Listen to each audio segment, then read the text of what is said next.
up, everyone? Welcome into the DNVR Rockies podcast. We are live from the Xfinity studio, our first official second show of the 2026 season.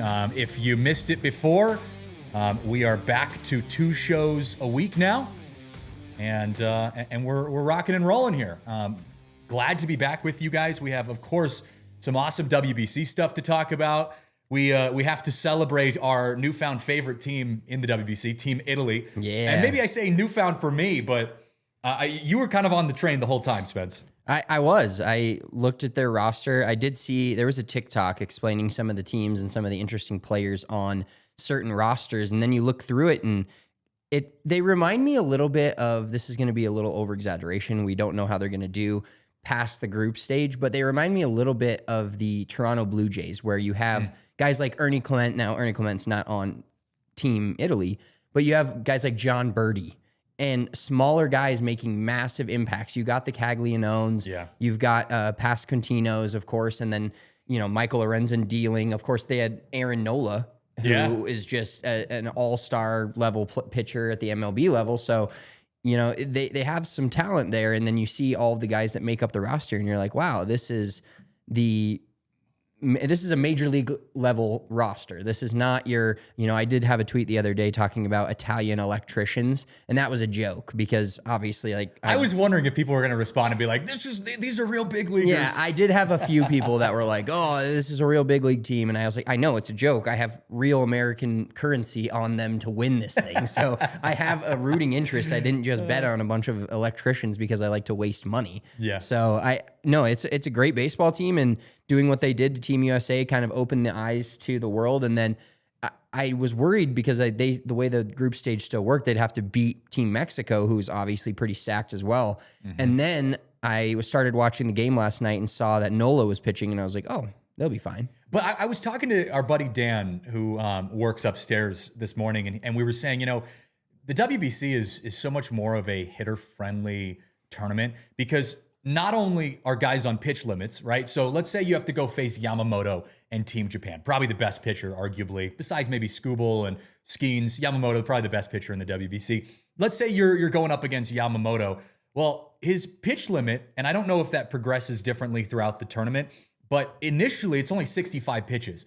And that's within having to rest 4 days, I think, after that. I don't know. There's all these technical parts. But there is a pitch limit, and it's still spring training, so to speak. So no matter what, you're going to end up getting into the bullpen. And although some of these teams, like the Dominican Republic, have good bullpens, this is an offensive-friendly tournament.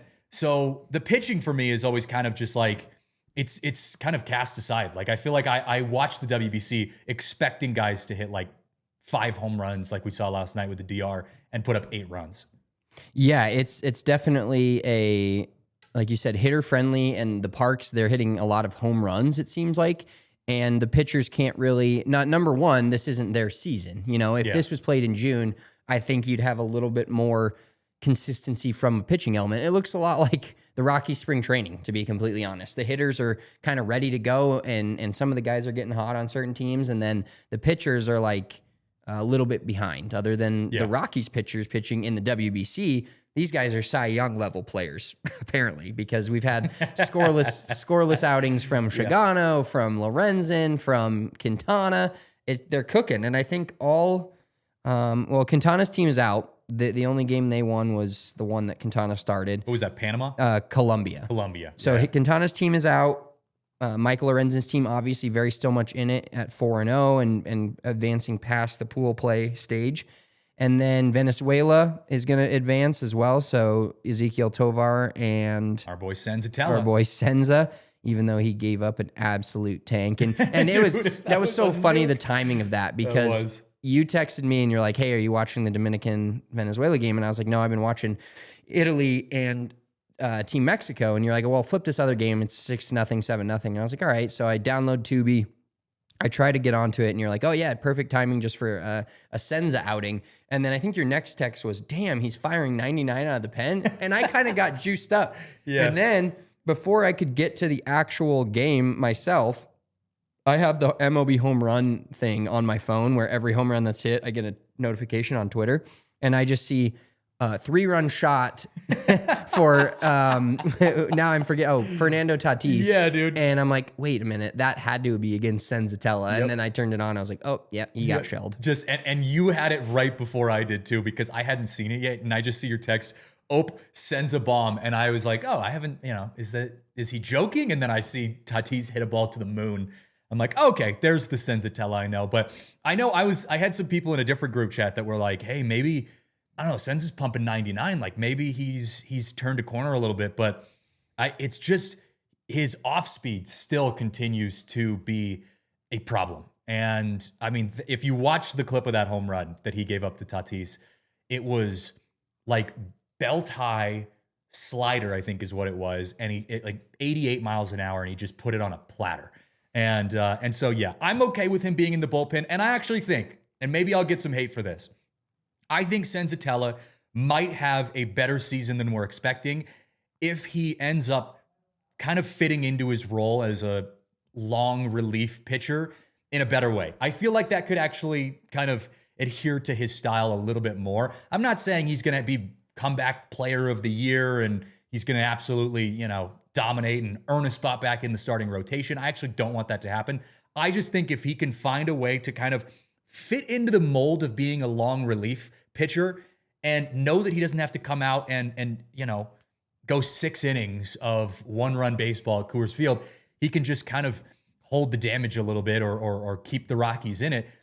That's enough for me. That's enough for me. And I actually, after we hit our first break later here in this segment, the second segment of the show, Warren Schaefer kind of did an article yesterday with Mark Feinsand, MLB.com, and he had some interesting quotes talking about pitching specifically that I think you guys will be interested in, and it kind of goes in line with what I'm saying about Senzatella. So I think if Senza can find a rhythm in the bullpen, I'm not fully out on him yet. I don't want to see him as a starting pitcher, and I don't think he's a starting pitcher level at this point. But best case scenario, he can find a rhythm or fit into the mold of being just a long relief pitcher for the Rockies, because you're paying him an insane amount at this point anyways. You just got to have him there. Yeah, and it's nice to go into a season with, if you're going to have to pay a guy and you're going to keep a guy, which we've talked about, there's no real getting rid of Antonio Senzatella. It doesn't make sense financially when you can slot him into that long inning relief role. But talk about our expectations are so low for him that I think he has a chance to exceed those if he comes out in a few outings. And, there's going to be games every single year, whether you're the Dodgers and winning World Series or you're the Colorado Rockies and losing 119 games. When you play 162 games in a season, there's blowouts. There's going to be nights where you're down 6-0 in the third inning. And in reality, Senzatella, I mean, is there a better spot for him to be in than a long inning relief role where you're probably coming in because the starting pitcher either gets blown out or got hurt and you're already down? Like it's very low pressure for him, very low expectations from us, which I think he has a chance to succeed is the correct word. You're not going to look at his final stat line from 2026 and be like, oh, that was a successful season for a starting pitcher or a relief pitcher. But he has the opportunity to at least eat innings for us. And if the bullpen is actually as good as we had hoped before spring training and not the same level that they've pitched at spring training, you can save those bullpen arms to get some games under your belt and win some games where you go from, Vodnik to Halverson to Agnos, or however that ends up shaking out, or Herget to Vodnik. The Rockies want to win more games. Obviously, this is a professional baseball team, but I think if you can use Senzatella in those games where you don't have a chance to win, you can save your good bullpen pitchers for the games where you actually need them and hope they can come through in some pressure situations. And yes, they're still going to lose probably 100 games, hopefully just 99, but that's a 20-win jump from last year. So they need to win some of those games and just, raise the floor. We've said that a million times, and we'll continue to say it every single podcast. They need to raise the floor, and they need to have guys, their actual bullpen guys, going when it matters versus when they're already down 7-2. Yeah, 100%. It's good to have a guy in the bullpen that has some dirt in his cleats. He's pitched for a while, but also he's just there to eat innings, right? Shigano might end up being that guy too, depending on how he shapes out at the starting pitching role. There's been conversations on whether or not they would end up moving him into a more relief-oriented approach. So that kind of will play out as the season goes on. Hopefully he stays in the starting role, and hopefully he can be a good starter. But we'll see. There's still a lot of questions on that side, and a lot of things to look at. But you know what this WBC is kind of teaching me at this point? And it's something that we end up usually coming around to once the season starts. But I think we're realizing it a little bit early this time around because we're getting real meaningful baseball in the month of March, early March, and you know, the first couple weeks of March to be exact, is that it reminds us that spring training, and maybe it's too far to say spring training is a joke, but spring training is not the whole picture. Because Michael Lorenzen, for example, had a, 14.79 ERA so far in spring training? It's closer to 15 than it is to 13, and that's not good no matter how you slice it. Michael Lorenzen does not look good in spring training for the Colorado Rockies. And so much so that our boy Hank in the group chat was texting us like, I'm out on Michael Lorenzen. And we're like, no. Give him some time, right? He's a veteran. He's got like 9 different pitches. Give him some time. And Hank's like, I don't see it. I don't see it yet. Then you see Michael Lorenzen go up against Team USA, albeit a Team USA roster that was not put together in an effort to win. We can talk about that later. But still, a Team USA roster that was, Aaron Judge, Kyle Schwarber, it was a mix of really, really good talent, elite talent, even from the bench. And Michael Lorenzen was a stud. He absolutely balled out. And now I get it. I also get it. I hear you guys screaming through your televisions or your computers or your phones. It's not Coors Field. I understand. You could say the same thing for any pitcher on the Rockies. But if the Rockies can get a version of what we saw of Michael Lorenzen against Team USA, where he was using all of his pitches, he's, mixing things up. His location was there. He's limiting the walks. I think he only had 1 or 2 walks, something like that, 2 strikeouts. That's a good pitcher to me. Coors Field's going to eat innings and eat pitchers like it does. And hopefully it eats opposing pitchers too. That was the issue last year, is that Rockies pitchers sucked and other pitchers weren't that bad at Coors Field. But if Michael Lorenzen could do what he did against Team USA, even 50% of the time this year, sign me up. He's an ace for the Rockies. Yeah, I mean, you're going to feel really comfortable giving him the ball every 5th day. Yeah. Probably the second day of the season in Miami, that Saturday game. I feel much more comfortable with him now. And I honestly feel more comfortable. We haven't seen Quintana in a spring training debut yet, which may come here in the next couple of weeks now that his team is out of the WBC. Probably in the next few days. Shigano is going to be in it for the long haul. Team Japan is going pretty much as far as they can probably go. So we probably won't see Shigano much, but I got to say Lorenzen facing the Cincinnati Reds split squad versus this team of monsters that the Team USA has put together, and in competitive baseball, you do wonder if you could get truth serum in Michael Lorenzen, if you could ask him, hey, what's been the difference between your starts in spring training in the Cactus League versus your start in the WBC?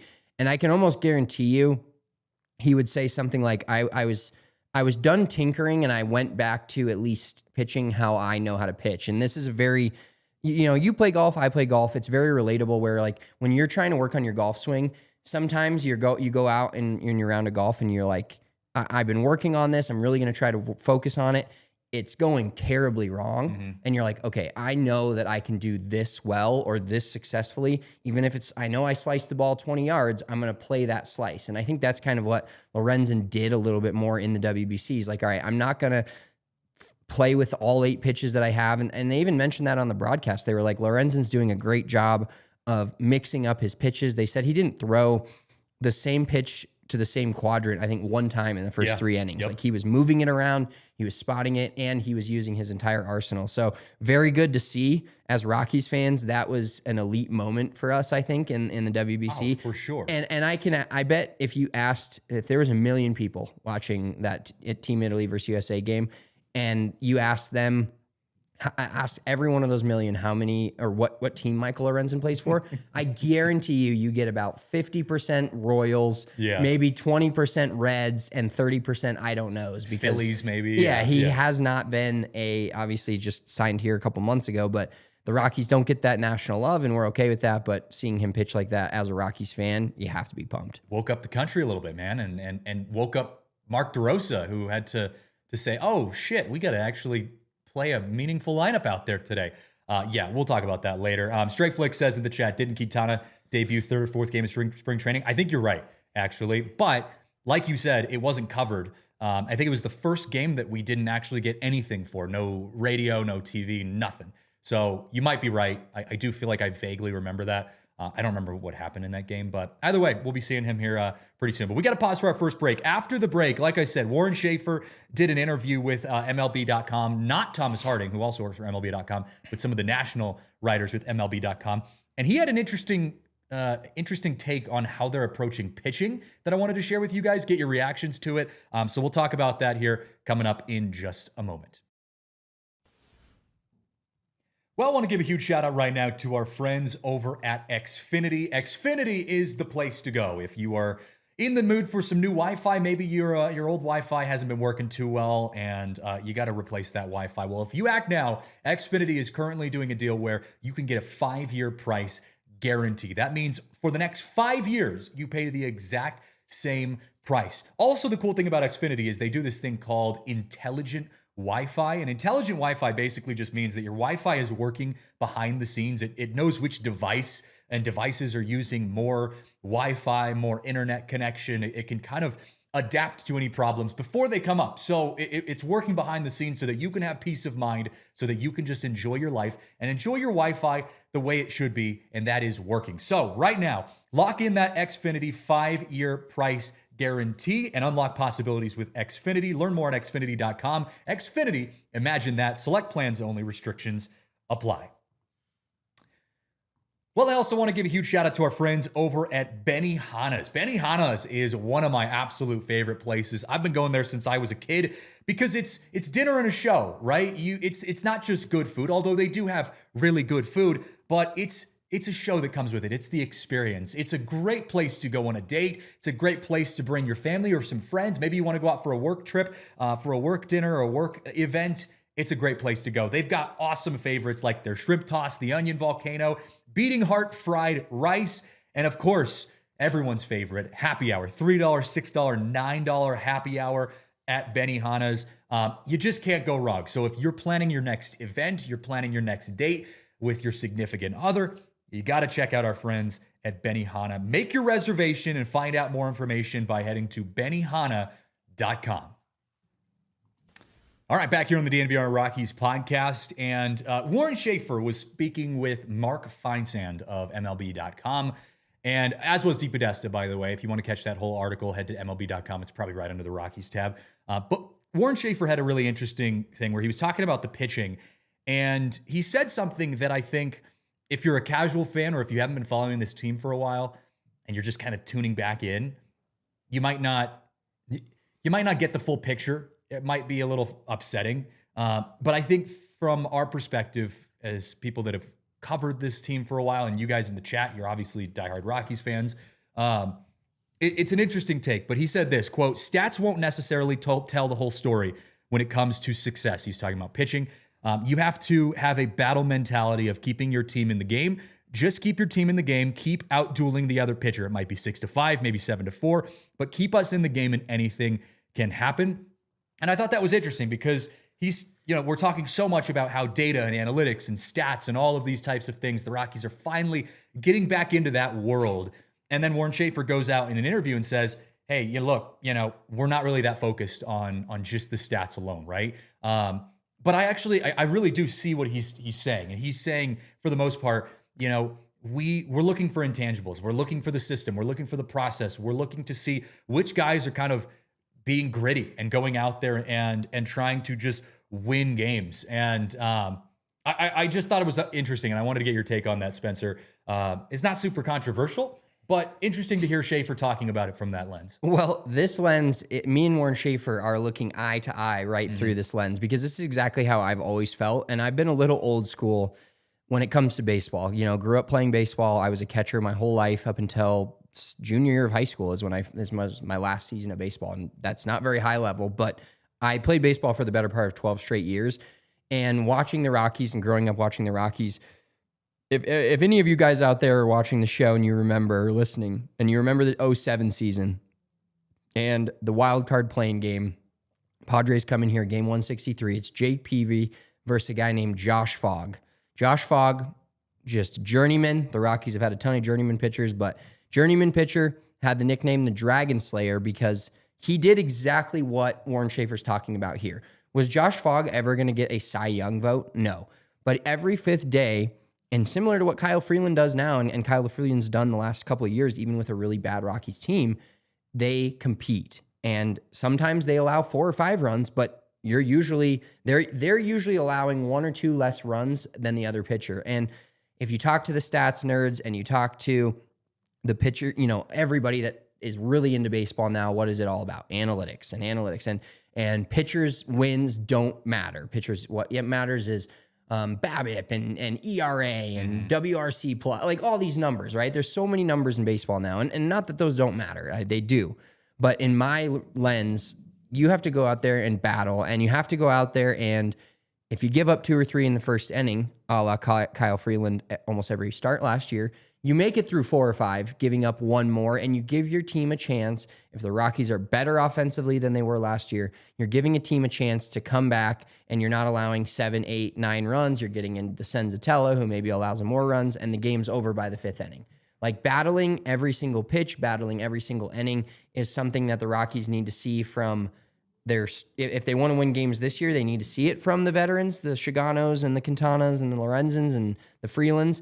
And then if you start to grow and think about the future, when guys like Tanner Gordon, Chase Dollander, McCade Brown get starts, that's what you want to see. You want to see them battling. And sometimes baseball just doesn't go your way, and sometimes it does. And if they play good defense behind those pitchers, I feel like they have a chance to be not successful this year, but take a step in the right direction of success down the future. Yeah, the way I also looked at this is I think he was talking very specifically to a lot of the young guys. Which the Rockies pitching rotation, at least from the depth perspective, is a lot of young guys, right?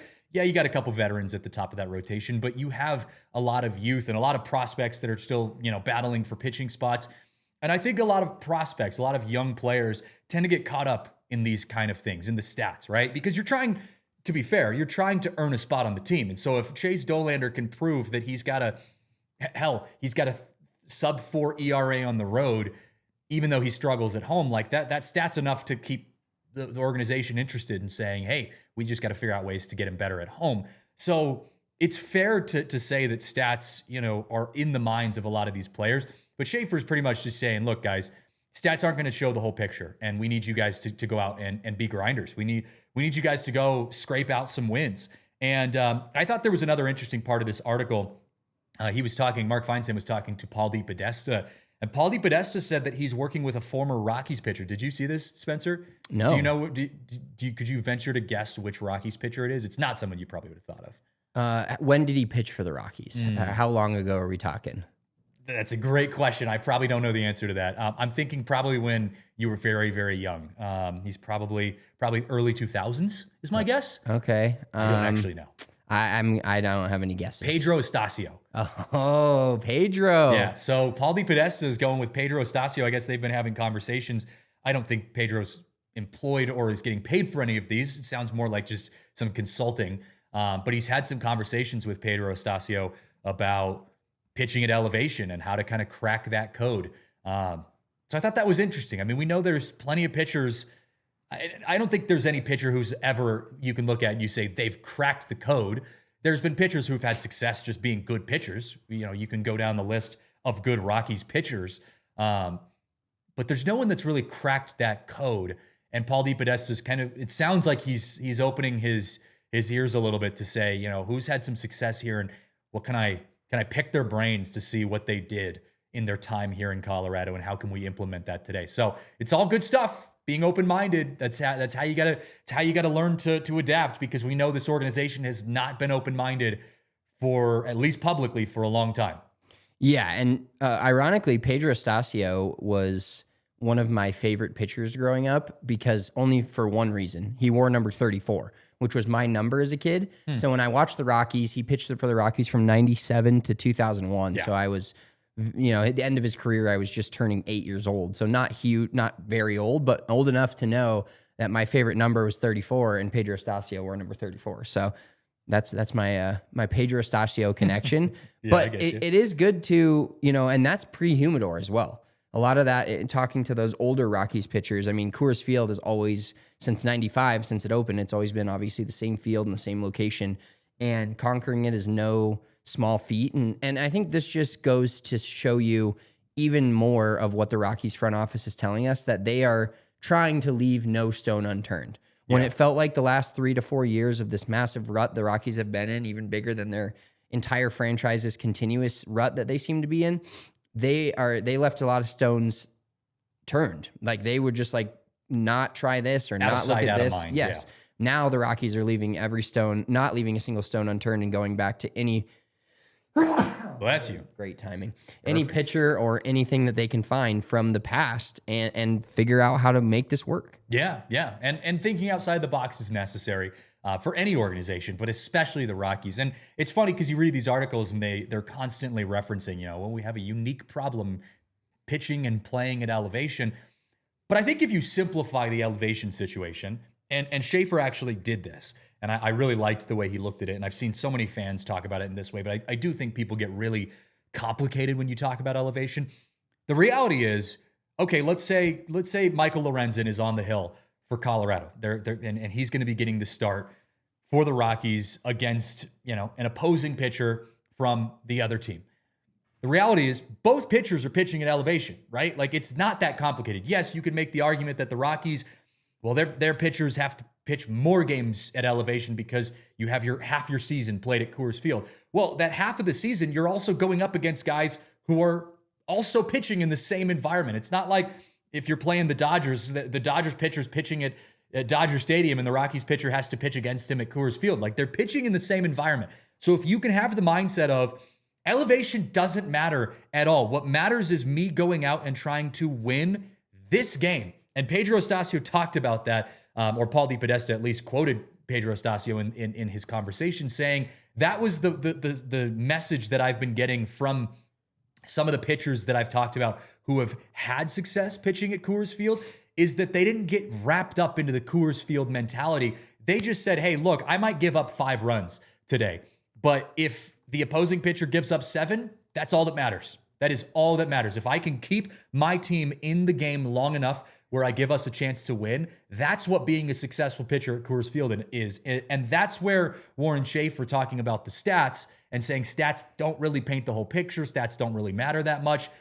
That's what he's trying to say is we have the disadvantage of stats being inflated because we're playing at elevation. So stop looking at the stats, right? You know they're going to be higher. You know you're going to have worse home and road splits because that's the reality of pitching at elevation.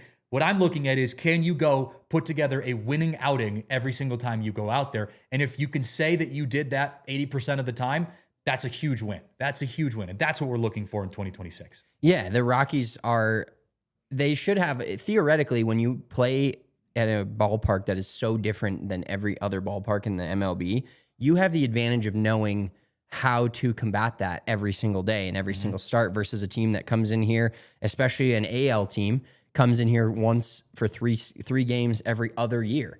And NL teams, the division teams, they've come to Coors a little bit more, but still, even those teams are playing 8-9 games a year max. Well, you're playing 81 games, and as a pitcher, if you're pitching an entire season, you're starting 30 to 33 games at elevation at Coors Field, where you should feel not necessarily comfortable, but it's like that analogy. You don't have to be faster than the bear if you're outrunning a bear with a friend. You just have to be faster than your friend. And that's exactly what the Rockies pitchers are looking to do at Coors Field is they don't have to outrun the bear. There's no egos here. There's no egos with Rockies pitching. If you're a Rockies pitcher and your ERA is 4.8 or something like that over the whole season, and even like 4.8 at home, you're pretty pumped. And you're going to win a lot more ball games if it's 4.5 to 4.8 versus if it's 6.63, which I believe was their team ERA last year. Yeah. So, yeah, you don't have to outrun the bear. You just have to outrun the opposing pitcher who shouldn't have an advantage over you at altitude. Your offense does factor into that, which we hope the offense is better this year because that makes a 3-0 lead in the second look a lot more overcomable. And that's not a word, but you're able to overcome a 3-0 deficit versus the last couple of years, the little amount of runs the Rockies have been scoring, if you get down 3, 4, 5 to nothing in the first couple innings at Coors Field, that should be a no-brainer. Like the game we went to in August, Friday Rooftop Club against the Pirates, they were down 9-0 in the first and came back and won. Now, that's not going to happen every time, but that's what the Rockies used to be. The pitching has never been stellar. It's been, hey, no matter what lead you have at Coors Field, it is never safe. And it's funny because when you hear Drew Goodman call the games and Houston and Spielborgs who played in some of those games, they know it, but the Rockies haven't shown it in the last couple of years. But they still feel that way, and they'll be like, you know, how many times have we heard "Here come the Rockies" from Drew Goodman? That's like they're coming back. Like they were down, but no lead is safe at Coors Field, and we're going to come back and defeat that deficit. So hopefully the offense helps the pitching out a little bit more this year because they're not under as tight of a microscope. If you're able to score 3 or 4 runs in the first couple innings, yeah, you give up a few, but you're not getting no hit into the fourth when your pitcher's only giving up 2 runs and you're like, well, we just wasted another quality start. Yes. And how many wins does an improvement like that look like? Is it getting to 100 losses or avoiding 100 losses? You know, let's say 99 losses is where they end the season. That's a 20-win improvement, right? So it's not going to happen overnight. And I'm sure Spencer and I are going to be sitting here on the show in the middle of July, you know, just irritated about the stats and all this kind of stuff. But the reality is, you know, you got to take positive steps forward. And that's what this season's about. It's not about getting too wrapped up into the weeds. You can try things, you can take risks, whatever. That's what this season's for. But at a certain point, you got to start looking ahead and you got to start looking at how you can take steps forward. So like Brad says in the chat, I'm ready for baseball, man. I'm ready for the Colorado Rockies. I am too, but I'm also very locked in on the WBC as well. And we still have Rockies players in the WBC. So let's talk a little more WBC action when we come back. We got to pause for our next break. After this break, who's the next Rocky to join a WBC team that's not currently on a WBC roster? We'll talk about that and more coming up in just a moment. All right, back here on the DNVR Rockies podcast. Wanted to quickly shout out before we move on. We've got some events coming up, and of course, can't go any further without giving a shout out to our biggest event, which is the takeover, the Sweet Takeover, coming up in just a couple months. I know it's still a few months away. What's the official date on that? It is May 3rd. May 3rd. So you got some time. You can still have time to put your tickets together, but it is gonna come up quicker than you think, and we are all gonna be hanging out at a suite at Coors Field, watching the Colorado Rockies play the Braves, right? Right. Braves, Sunday afternoon game, 1:10 start. All you can eat, all you can drink. We may do a 9-9-9 challenge, 9 beers, 9 hot dogs, 9 innings. Hopefully the Rockies and Braves score some runs and elongate that process so we can get through with that. But yeah, come hang out with us. We're going to be in the suite, right field. All you can, and we've done this. This is our 3rd straight year doing the suite at Coors Field. And as we know, at being Rockies fans, the product on the field may not be always what we have hoped, but the suites and the vibes and the stadium and the hospitality that the Rockies provide is second to none. So come hang out with us in the suite May 3rd. Go to thednvr.com/events.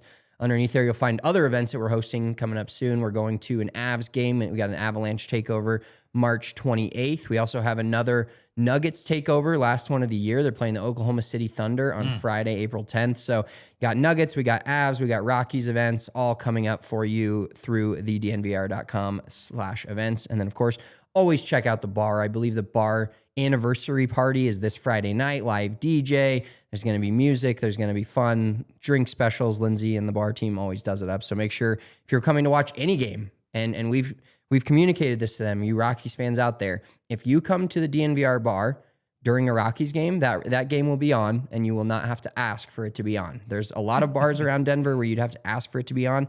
The DNVR bar is not one of them. We make sure the TVs are on for you on the Rockies games as we would always have it if we were in the bar. And opening day, we'll be doing a watch party here and hanging out and doing a watch along. So. Yeah, we'll be doing a watch along for opening day. We're going to be doing a watch party, like you said. We're probably going to be, it's still things in the works right now, but it looks like we're going to be doing a live pregame show on location for home opener in April. We'll be sending out information for that. You guys can come party with us before, the home opening day. So yeah, a lot of stuff in the works, a lot of stuff coming up. It's baseball season, folks. This is as good of a time as ever to jump in on some baseball, and it's a good time. It's a good time to be a baseball fan. Home opening day is. I'm 32. I have 2 kids now. I'm old. I'm kind of washed. Yeah. I don't get excited for much anymore. Other than being at home and numb. the second my kids go to sleep and I just have like a few minutes to myself, that's what gets me going. But Rockies home opening day still gives me like jitters. Oh yeah, I'm it's a excited holiday. to get to not Ice House. Where do we do it at? A bar in Lodo. We're gonna do a show from there, but just the excitement of the Second Rockies Christmas. and being at Coors Field. Please, Mother Nature, can we get a good day this year? It's been fucking 80 degrees every It's day. supposed to be 90 degrees next Yes. week. If it's snowing on home opening day, Yeah, dude, we might cancel just the season. 100%. I'm done, That's man. exactly how I feel with this weather we've had here in basically Hawaii. Yeah, better than Denver's Florida. been Hawaii all year. Yeah. If we get snow on April 3rd, I'm gonna crash out. I'm gonna have to crash out that day. Absolutely. It is funny. I am excited. And I know people, I still have a lot of friends who, we work with people here who kind of have checked out on the Rockies, and understandably so.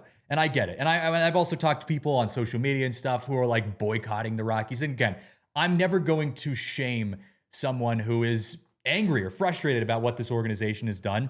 But my perspective on this is baseball is too good of a sport, whether your team sucks or is the Los Angeles Dodgers. Baseball is too enjoyable of a sport to completely check out of, to bar yourself based on some other owner who, has made wrong decisions. I'm not discounting what the Monforts have done for baseball in Colorado, all those things. I get it. If you're upset, you're upset. You have absolutely every right to be upset. But with that being said, I just love baseball too much, right? I'm going to choose to enjoy my summers at a baseball stadium. And yeah, I work and I get paid for this and whatever, but I also love baseball. So I don't want to say this. I hope our bosses aren't listening. I would do this for free if it came down to it, man. Like it's baseball season. That's what it's all about. Summers in Colorado, spending your time out at Coors Field is the best way to do it. And the cool thing about this is we get real baseball right now in early March. The WBC has been absolutely electric. We've had Rockies who were balling out. We get to see Tovar, with Team Venezuela. Tovar's been a little kind of quiet. Maybe I'm not looking into his stats too much. I haven't really watched much of Venezuela except for last night. I haven't seen much from Ezequiel Tovar. He was 3 for 3 going into last night. I don't know good. if he was So, what do I know? nothing splashy, no Fernando Tatis level bat flip dongs from Tovar, but Sure. He's the starting shortstop on a team that is going to the quarterfinals. The schedule for the WBC coming up here, so no games today. We've got a day off. We can focus on our Rockies, 2:10 p.m. start, I believe, and Nuggets and Avalanche. We got And great March Madness, sports by the day. way. Great sports day. My Iowa Hawkeyes already lost in the Big Ten tournament, which I'm not happy about, but they will be making the big tournament. So, that's not good.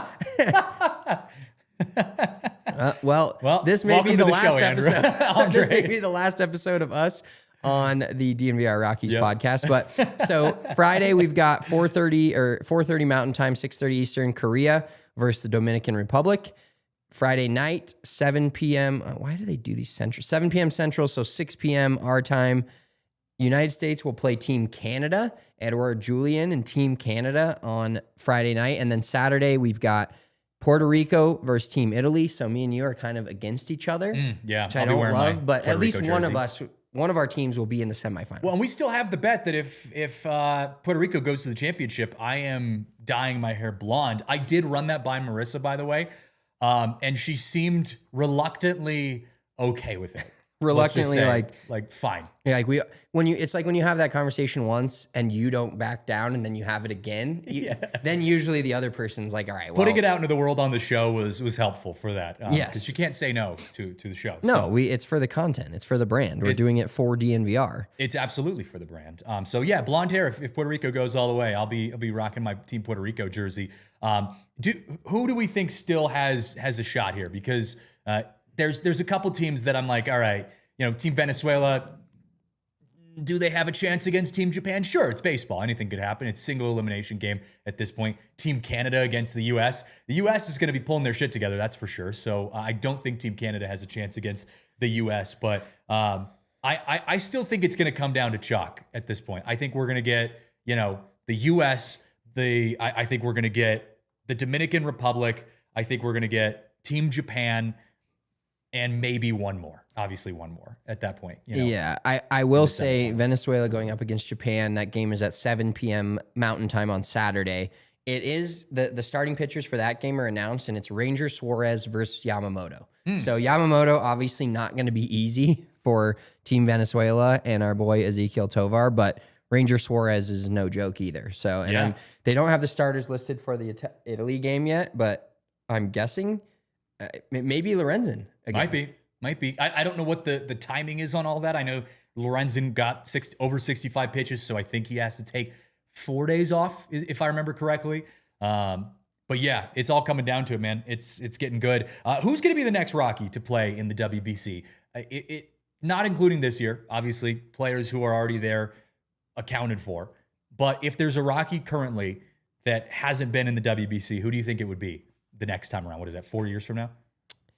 4 years from now, that's when the Rockies are going to be good. Yeah, that's when the Rockies are going to be in the playoffs. We're going to be preview. Yeah, we're going to be doing playoff preview shows and playoff pre-games and post-games. I would say if you're looking at their roster right now, I mean, Brenton Doyle probably. I think Brenton Doyle has a chance. Dude, I don't want to go into a PCA hate rant, and he actually played pretty well. But dude, PCA's going off. PCA is a good player, but I think Brenton Doyle he just seems like an American. Like when you have a tattoo of a skull on your forearm, like a desert, bull skull, that just screams Team America to me. Very Longhorns. Yeah, like that screams America to me. Hunter Goodman could be the next catcher. That's I don't think Will Smith is going to play in 4 years, so Hunter Goodman is this spring training rut that he's in. Hunter Goodman has a good shot to be the catcher of Team USA going forward. And then past that, I mean, a lot of, the Ritters and the Karoses and the guys you hope are good in a couple of years. Maybe Adele Amador is good in a couple of years. But then again, with the lax rules on all of this, you don't know what team who can play for. Yeah. That's what gets a little chalky there. Look, I feel really good if we can get a Rockies player either on Team USA or the Dominican Republic, right? Like if some of these big teams, if you can have a Rockies player on Team USA, for example, you feel pretty good about that player. That player is not going to be a complete slouch. So if you can get Hunter Goodman to the point where he can be on Team USA at some point, that means things are working well. That means things are going forward. Like you said, in 4 years, the Rockies should have turned a corner. Now, are they a playoff team by then? Who knows? But they got to be in the conversation at least. You got to be playing meaningful baseball. I need to be at the San Francisco Giants level in 4 years at minimum, right? Where we're talking about them being a couple games off from a wild card spot in the month of September in 4 years. So you would hope that there are some more players available for the WBC. Well, let's think about this. In 4 years, if everything goes correctly, should there be a better player out there on the Colorado than Ethan Holiday? Probably not, right? If everything goes correctly. Still. Yes. But he's going to, what's he now? 19? So in 4 years, he'll be 20, 22, 23 years old. He'll already have 2 30-home run seasons under his belt at Coors Field by 4 years from now. Sure. I'll take that. Charlie Condon in the chat from Lux. Yeah. Absolutely. Again, the more Rockies playing in the WBC, that'd be good. I want to see baseball back in the Olympics. And again, that's probably a conversation for a totally different day.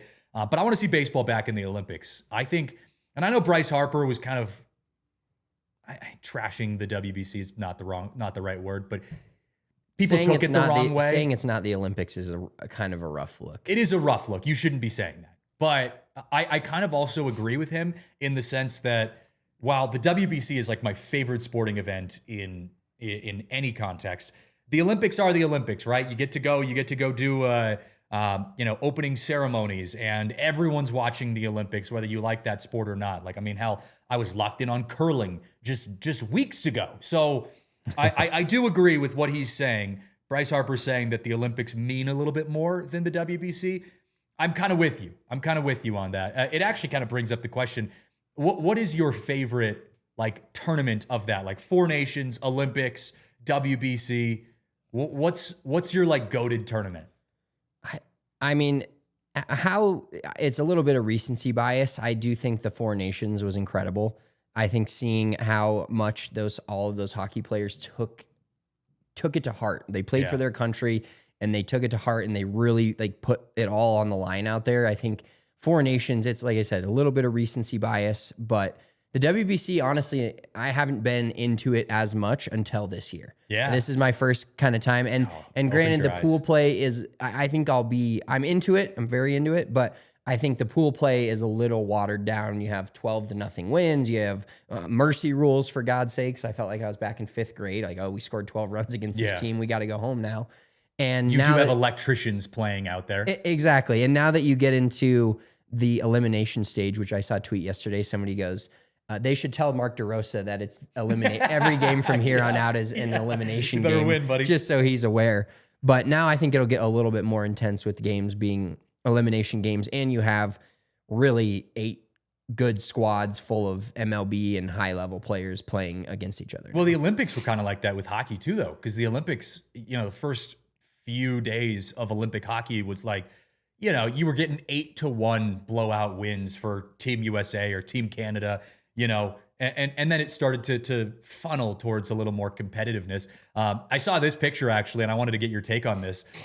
If you guys are listening at home and you don't see the screen, this is a graphic that was put together. I saw floating around on Twitter. It's got 2 bubbles basically, and within each bubble, there are different postseason tournaments. You've got in Bubble A, the Masters, MLB postseason, college football playoffs, and Stanley Cup. In Bubble B, you've got NFL playoffs, March Madness, NBA playoffs, and the FIFA World Cup. And you're choosing between which one's better. I think I know which way you're going with this, Spencer, because I think I just know you as a person. But what's your answer? What would you, if you could only live with one for the rest of your life? Where are you choosing? It would be A, easily. Yeah, I think I could get March Madness. I'm very excited to, be here and at the bar the next couple of weeks and just watching game after game after game, and just the quad box will be putting in all the work that it can be on my TV at home. But I think March Madness and the NFL playoffs, obviously very exciting. But when you put the Masters with the MLB postseason and then the Stanley Cup playoffs, if you're looking at arguably just playoff atmospheres, the 2 best ones, and I'm a little bit biased, but I'm trying to be as down the middle as I can be. The Stanley Cup playoffs and the MLB postseason are so different from the, for lack of a better term, watered down product that you see for 82 games throughout a regular season. Mm-hmm. And the playoffs are just such a step up in the Stanley Cup playoffs and the MLB postseason, where every pitch, every goal matters, every pitch matters. Like, don't get me wrong, I love the NBA, and I hope the Nuggets are playing in the finals this year. But the NBA playoffs are kind of a joke until it gets to almost the conference finals, really. Yeah. Like, you have the play-in, which is like a bunch of 500 teams dick slapping each other and trying to get to go play the Oklahoma City Thunder where they're losing 4 games. Like, it's not as intense all the way through. Whereas in the Stanley Cup playoffs, how many times do you have, knock on wood, because the Avs are probably going to win it, how many times do you have the President's Trophy winner, meaning the best regular season in the NHL, lose to the 8 seed? I think it's happened 3 or 4 times in the last 5 years. So it's very much the razor thin margins for MLB and NHL. There's so much luck that goes into those, where any team can beat any team, and that's what makes it more fun. And then, of course, golf guy, Masters is my Super Bowl. So just knowing, like, the Masters is something I think about from the day the Masters is over 1 year till the next year it starts. It's that. Yeah. And I'm not even at the level of golf that you're at, but I'm with you, man. And for me, it's like, it's not as intense viewing, but I love the like vibes of the Masters, right? It's like something you can have on in the background. You're checking scores, you're keeping up with it. And then you kind of funnel your way towards, the last few rounds, and you're just locked in. A is absolutely the answer. I actually saw most people on Twitter saying that A was the answer as well. I don't think there's some argument for B. I saw Luck say, Nuggets playoffs, of course, right? NFL playoffs in B is always fun too. But you got college football playoffs in A. You've got the MLB and Stanley Cup playoffs, which are both, in my opinion, the 2 best playoff environments, like you said, Spence. So yeah, it's A all the way. But and I'm not a big soccer guy either. So that's that kind of seeing that, it would have to be a really strong other 3 for me to even consider that. Just not a big soccer guy. I have no. 100%. Yeah. And for baseball to be in that mix, of course, we have to roll with our baseball squad. All right, final bits of spring training here. We'll wrap up the last 10 minutes of the show. We've got, what, 2 weeks left of spring training? Is that what I was seeing? Maybe Yeah, two we've and a half got, weeks? what's today? Thursday. The Rockies were originally supposed to open the season. No, The today 26th. is Thursday. Yeah. Today's Thursday, So, yeah, they were originally supposed to open the season, and MLB opening day officially is 2 weeks from today. The Rockies will not be playing. They'll get an extra day off. So we've got 2 weeks left of kind of hit and giggle baseball until we get to the real thing. So I'm looking forward to it, man. It's come quick. And these next couple of weeks, like we kind of just got into a sports, almost a TDSP sports talk there. But dude, these next couple of weeks are unbelievable. Yeah. You've got the NBA and NHL are finishing up their seasons, going to playoffs. We got March Madness next week, the Masters in a couple of weeks. Like all of those bubbles are almost being hit here in the next couple of weeks, along with baseball opening day, which is just, it's like a national holiday. And granted, the Rockies don't get to celebrate on that day because of the Marlins wanting to fill up their stadium. Did you hear that? That's why they did that. They moved the game to Friday, put it at night so that, they can get 10,000 fans instead of 8,000 fans. So Rockies will take that day off, but we'll take in all of baseball, and then we'll laser focus Friday morning for the Rocks. Rockies might have a lot of problems as an organization, but we sure as hell don't have that problem. Come opening day, doesn't matter if it's a 119 loss season that just happened 6 months And ago. they're 0-7 going into that game, or 0-6. There will be 50,000 people at Coors Field, us among them, all hoping and praying for a good season. What are we looking for in these last few weeks of spring training? Obviously, we're still looking for good stuff out of Charlie Condon. We're still looking for good stuff out of TJ Rumfield.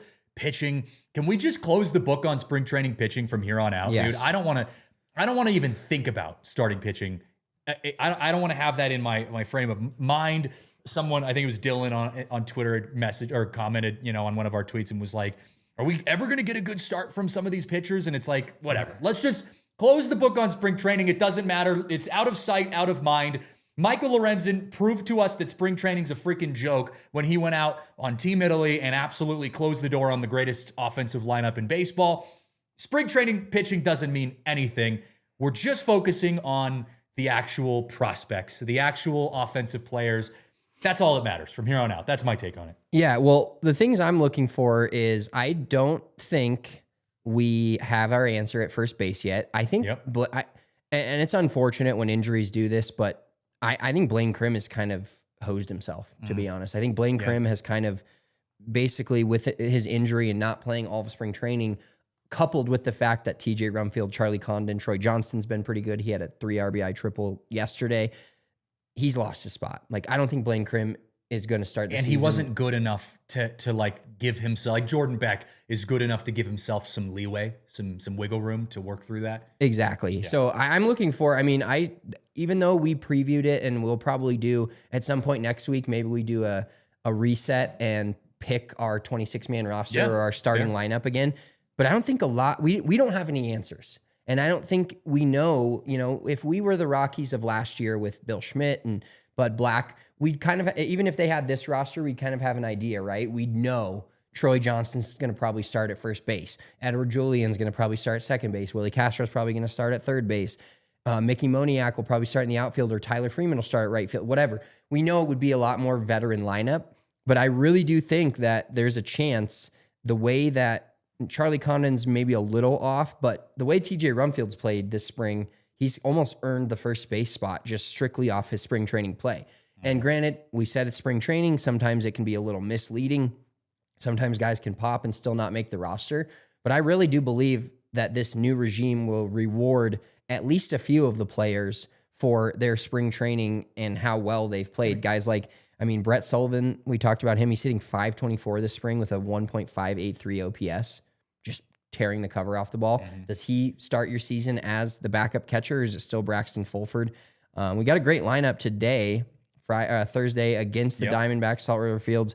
McCarthy, Doyle, Goodman, Rumfield, Beck, Karros, Ritter, Stevens, and Sullivan. Other than that top seven very well could be your top seven, or those guys could be playing those positions come opening day. We're getting into those real lineups now, I think. Yeah. Every once in a while, we'll see a lineup that's more very much a lineup that you would see once the season starts and once they're playing actual meaningful baseball. So First base is still up for grabs. Tyler Freeman has played really well in his few games back of spring training. I'll admit it. I completely forgot about him.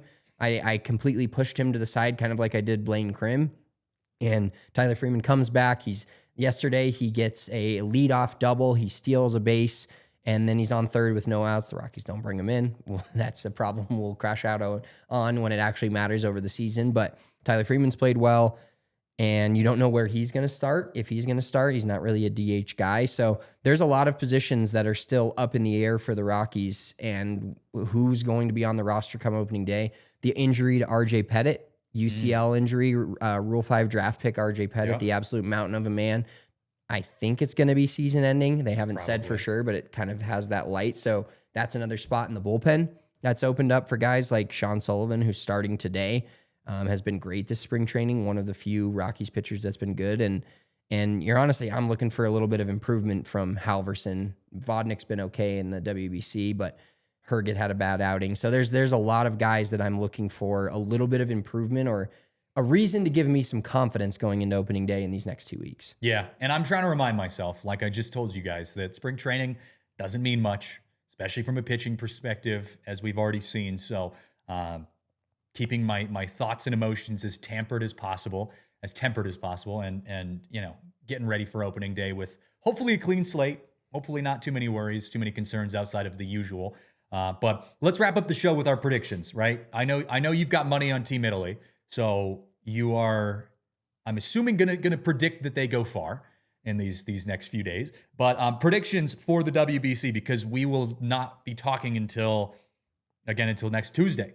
So things will have happened before next Tuesday. We will have had 2 rounds of games. I think the semifinals will, actually the final, the championship will be the day we have our next Rockies show. So starting Friday, tomorrow, we've got Korea and Dominican Republic, U.S. and Canada. On the other side, Puerto Rico, Italy, and Venezuela and Japan. Who moves on from those games?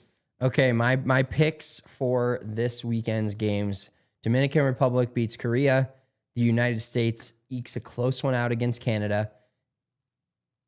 Italy, I'm going to ride them. Italy beats Puerto Rico. Japan beats Venezuela. We've got a semifinal of Italy versus Japan. The United States versus the Dominican Republic. Your final will be Japan versus the Dominican Republic. They are going to take down the U.S. And then the Dominican Republic brings home the WBC title. God, it'll be electric. I'm actually really bummed because I am calling some baseball games this weekend, like I'd already told you guys. And this just happens to be like my favorite time of the year, and something I won't get again for another 4 freaking years. Yeah, so you're gonna go fisheye with it, or I'm gonna have my streaming device going on my phone and watching some UNC baseball. I think Hank had told us too, UNC has not won a baseball game yet this year. Oh yeah, I looked up their schedule when we were doing the watch along, and they were 0-13. Yeah, so might not be missing a ton during this broadcast, but I'll be a little going back and forth for that. So that should be fun. I'm gonna go Dominican gets their win against Korea.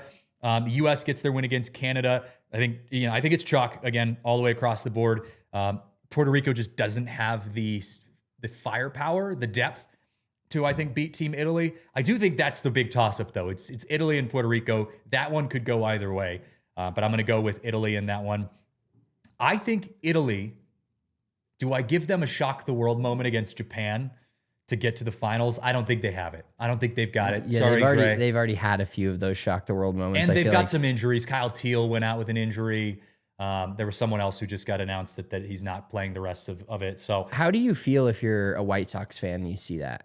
I haven't seen past just watching him hobble into second base, but he was balling out. You're like, oh my God, this is our catcher. This is awesome. Yeah. And then he gets hurt it's not an exhibition game, like it's just like if your guy for your hockey team gets hurt in the Four Nations or hurt in the Olympics. But I think you got to be pretty bummed if you're a White Sox fan to see that. You're bummed. It's the same thing. I was actually thinking about that when I was watching Tovar last night, and I was like, if Tovar gets hurt, I'm bummed. But White Sox and Rockies fans are in a similar boat. Obviously, you're both trying to take a step forward, but you're also not playoff ready yet. So if it happens now, it's much better than it happening the way it happened to the Mets, where Edwin Diaz goes down and you're like, oh shit, this is a playoff year, right? Like that's much worse. So I love the tournament. So for me, I don't want to say it's worth it, but it doesn't hurt as much because I'm like, if you're doing it for a cause that makes sense, you're not Madison Bumgarner getting hurt ATVing or snowmobiling or whatever in Colorado. Like, that's much worse than getting hurt in the WBC. So I'm not as opposed to it. Luke says Venezuela versus the Dominican. That'd be interesting. I don't know if the Venezuela has enough pitching. Maybe I'm wrong, but I don't know if they have enough pitching. I think it's chalk. I think we're going Team USA, or Dominican Republic, I should say, versus Team Japan. And who did you have winning it? I had Dominican Republic winning it. All right, just for the sake of going with something else, I will give you Team Japan winning the whole thing. So we'll say Shohei Ohtani gets to win yet another championship and make me hate him just a little bit more. All right, we are out of time here on the show. This has been fun. A little bit of Rockies talk and beyond, so to speak. So this has been a good time. We'll be back next Tuesday again. Showtime's Tuesday, Thursday at noon from here on out, and until World Series is done. So it's a good time to be a baseball fan. Drop us a comment, drop us a like on your way out, and we'll see you guys next time right here on the DNVR Rockies podcast. We all silly like the mayor.